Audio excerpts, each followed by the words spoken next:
So the other thing that I was going to show you is this is the reason why I kind of mentioned it, but if you didn't mention it, is making sure you get a picture of that before and after, so that way you can't say, well, look, you killed my grass out here. Well, no, I didn't kill your grass. Your grass was dead before we got here. We were normally on something like this, we would have been around. Right now, I would have been around 550 probably. But when you go around back, Yeah. it's almost 3 stories in the back because it cuts down so low. Yeah. And then here, I'll show you. Are you doing the back of this house? So we did this. Which is probably bad, but The thing, or we did the whole thing in May. I got you. The whole But house. you can see like down here. It just keeps dropping. So like you can see like there's hardly any Yeah. space to work all the way up there. Yeah.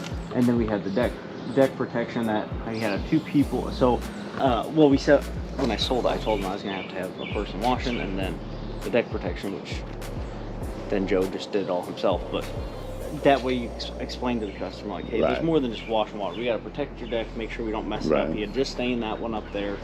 So I'll get the drone out. I'll get the drone out. That way we can get some good drone photos for you too. but yeah, like I said, that up there, there's like no way. I was like, I'm gonna charge a little for that because it's harder than a normal house. There's more here than a normal house wash. Right. So the nice thing is that gutter runs Yeah. down in that gully. Man, Don't have to worry about it.